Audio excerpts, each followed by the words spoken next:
Moral collapse is the gradual breakdown of a person's internal standards about right and wrong, often occurring so slowly that the person does not recognize how far their behavior has changed. It rarely begins with a dramatic decision to abandon morality. More often, it begins with small compromises that appear insignificant, understandable, or necessary. A minor lie becomes easier to justify. A selfish decision becomes acceptable because of difficult circumstances. And an act that once would have produced guilt eventually produces little emotional resistance. The mind adapts to what it repeatedly permits. When behavior conflicts with personal values, psychological discomfort naturally appears.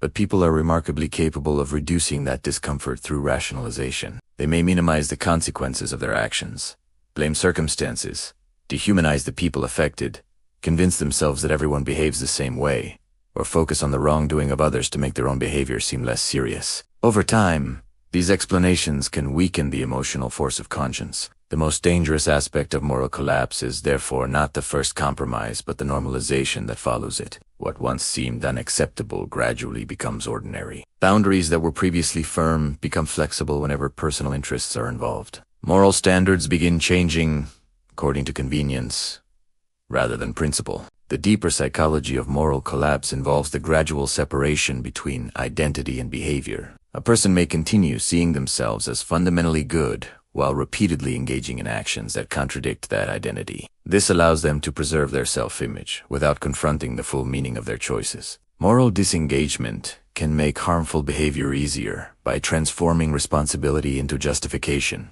The victim becomes responsible for what happened. The circumstances become an excuse, or the intended outcome becomes more important than the method used to achieve it. Power can accelerate this process because repeated success without consequences teaches the mind that certain boundaries can be crossed safely. Group environments can have a similar effect when unethical behavior becomes socially rewarded or collectively normalized. Eventually, conscience can become quieter, not because morality has disappeared completely, but because the person has repeatedly trained themselves to ignore its signals. Yet moral collapse is not necessarily irreversible. Self-awareness begins when a person becomes willing to examine the gap between their values and their behavior without immediately defending themselves. Genuine moral recovery requires accountability, honesty, empathy, and the willingness to accept consequences rather than constantly constructing excuses. It also requires understanding that morality is tested most seriously when doing the right thing becomes inconvenient, costly, or personally A person does not preserve their character by believing they are good. They preserve it through repeated choices that remain consistent with their principles.